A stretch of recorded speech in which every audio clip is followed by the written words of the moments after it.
tongkhor kaham toninani tei habar kaham toninani bagui bufang busa kainani kobokha Montri Okra. Ek per ma ke nam 2.0 tangbotangna ruksawi haste grangai bufang busa kaimani tangbotang chengai rejakhatini srangsalni simi rung tangbedekni loaji mungbai bo bagrakhor agoleni Maharani Tulsibuti High Secondary rungnogo bufang busa kaimani panda songjajakha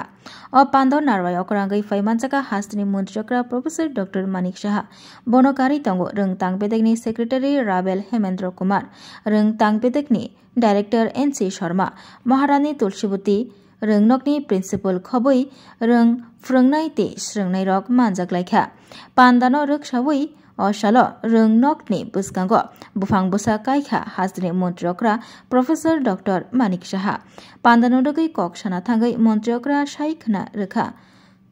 bufang busa kaimayagulo bufang khawui 260 pound khlai oxygen riwi tongo aboni agulo 48 pound carbon dioxide gas nahai tongo oxygen lukurokni bagai borokni bagai belaikino nangkokmani tei carbon dioxide tengkha bufangrokni bagai nangkokmani haini bagai bufang tei borok kaisano kari kaisa muthangai mania botai bosaka je suk joratei bufang tongnai asuk joratei borokrokni langma bo tongnai haini bagai sakni langmano muthangna bagai bufang bo kainani nangnai botai bosaka bisi burum no bufang busa kaimani ter palai jagai phayo phiaba bumani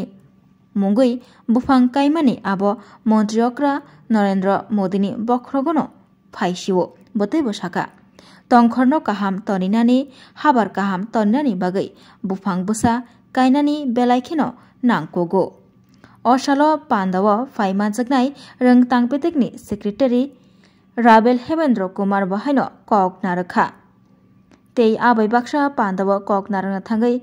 bufang kaimung tamoni bagai asuk nangkok aborokno tei rung srungnai rokni buskango kok narakha bo সমস্যা হয় তখন আমরা বুঝতে পারি আমরা একটা নতুন যুগ এখানে আমরা মাননীয় প্রধানমন্ত্রী যে মার্গদর্শন করেছেন সেটা আমরা শুরু করতে পারছি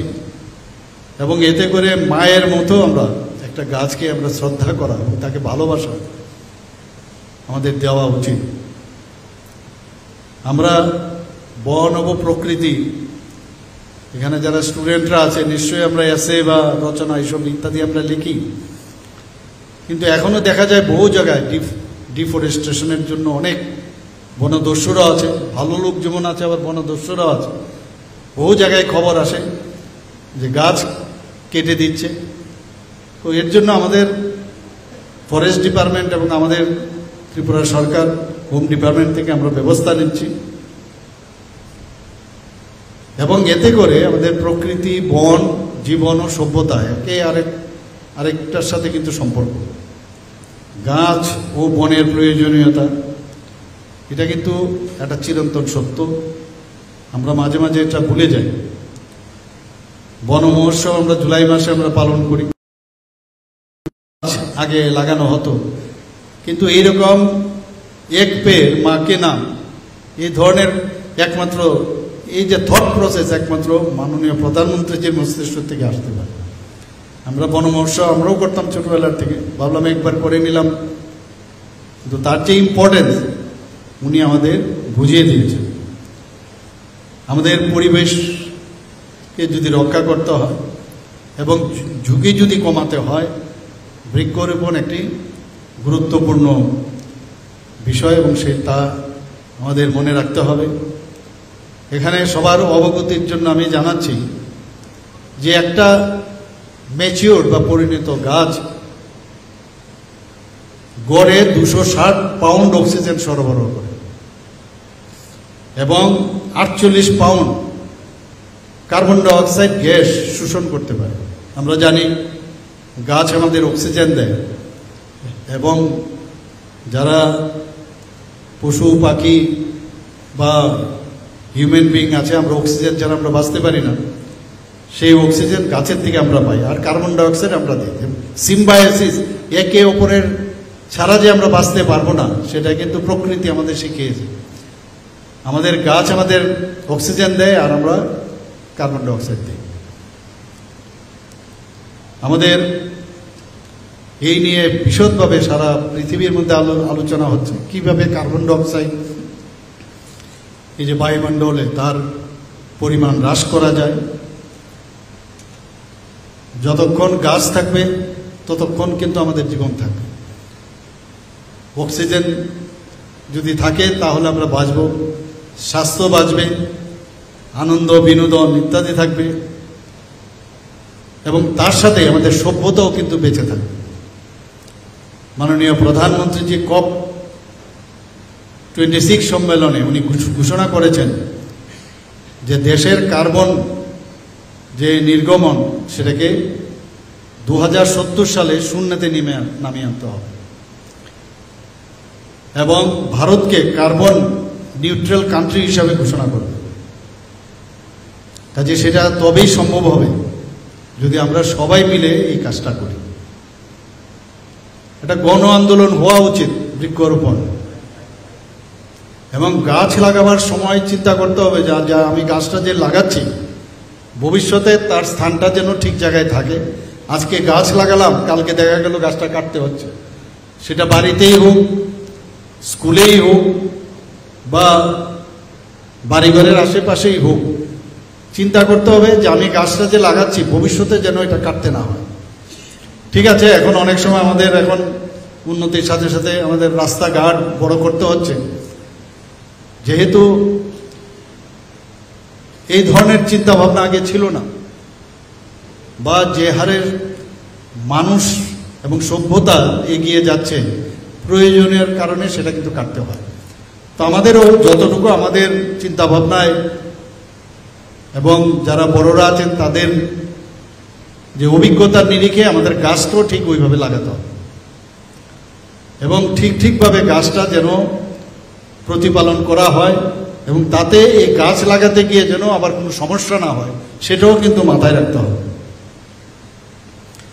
গাছ আমাদের বন সম্পদ, শুধু এখানে অক্সিজেন দেওয়া না, আমাদের ফরেস্ট ডিপার্টমেন্ট থেকে বা গাছ লাগানোর পরে আপনারা সবাই জানেন যে আজকে সেটা মানে আগর গাছেই হোক, রাবার গাছেই হোক, আমাদের বিভিন্ন যেসব গাছের আন্ডারে যেসব প্রোডাকশন আমাদের তৈরি হয় সেটা আমাদের একটা নিরাপত্তাই দেয় না, আর্থসামাজিক উন্নয়নের জন্য একটা বিশেষ জায়গায় আছে। এখানে একটু আগে আমার পূর্ববর্তী বক্তা বলেছেন, আমরাও দেখেছি যখন আশ্বিন মাসে আমরা যখন আসি তখন শিউলি ফুলের যে গন্ধ সেটা যখন আমরা নাকে আসতো কত ভালো লাগতো। তো একদিকে পরিবেশ সেভাবে গন্ধেতে কিন্তু পরিবেশও রক্ষা হয়, এবং মনে হয় এই পরিবেশে থাকার জন্য, এবং বিশেষ করে যারা জীবজন্তু আছে বন যদি থাকে তাদের থাকার জন্য আমরা সুরক্ষিত রাখতে পারি। তারাও বাঁচতে হবে, কারণ তারা যদি না বাঁচে, যে ইকোলজিক্যাল ব্যালেন্স সেটা ভেরি ইম্পর্টেন্ট। এখানে রাজ্যে বনভূমির পরিমাণ এখন পর্যন্ত ৭,৭২২ বর্গ কিলোমিটার, এবং আমাদের যে ভৌগোলিক আয়তনের 73.34%, এটা আমাদের রক্ষা করতে হবে। Government of India forest department থেকে আমি ইচ্ছে করলে যে ফরেস্ট ডিপার্টমেন্টের যে কোনো কাজ আমি করে নিতে পারবো সেই সুবিধা নেই, এর জন্য ওনারাও রক্ষা করছেন, আমরাও কিন্তু, এবং দুটোরই ইম্পর্টেন্স আছে। আমরা রাজ্যের বন বিভাগ 2022 সাল থেকে এই বৃক্ষরোপণ যে অভিযান ওনারা শুরু করেছেন। 2022 সালের 8ই জুন 5 মিনিটে ফরেস্ট ডিপার্টমেন্টের উদ্যোগে 1,02,230টি চারা গাছ রোপণ করেছিল। 2023 সালের 16ই জুন মানে 5 মিনিটে, মাত্র 11টা থেকে 11:05 মিনিটে 2,07,800-র উপরে চারা গাছ রোপণ করেছিল। আর গত